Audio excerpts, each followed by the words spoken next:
All right, welcome back. We're answering your questions now. First up, Brad tweeting us, where does Disney go from here? Pete, you own it, coming off of earnings, so what's the story? It had that little bit of a sell-off, and actually today it's up a little bit, but it was 117, hit new highs for the year, and now it's pulled back just a bit. I think this thing is ready to go back up into 120. You gave me flack the other day, so I'll say up and through 120. 125 is an easy target. I said go out on a limb. I know at 117. you did. Yeah, you were flack. Thank you for reminding me. All right, Pierre in Switzerland writes us. Thank you very much.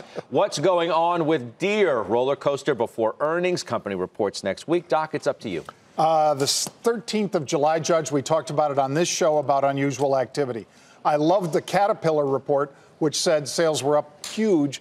These guys should report very well, too, but went from 137 to 145, pulls back to 139. I like the entry here. All right, Sam across the pond asks if Dropbox is a sell ahead of earnings today after the bell. Timely question. What's the answer, Joe? Well, if he owns it, I would say to buy some puts underneath the market. If we're going to go straight sell it, the answer to that would be no. I think it's important to look at the earnings. We're going to get an understanding from the company what happened in July. The stock was down 17% on the Harvard Business Review report that a lot of Dropbox information was sent to people that it should not have been sent to. $330 million revenue. That's what you're looking for tonight.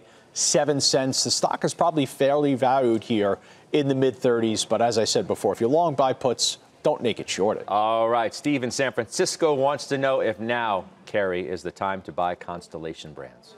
Well, we like Constellation Brands, and I've owned it for years. It had a great year last year. It's been weak this year in part because it's a consumer staple, but also because they're part of the trade tariff war. They're a big Mexican beer importer, and that's weighed on the stock. Do we like it here? We do. I think that trade resolution would be a better time to buy it. But yes, it's a great company.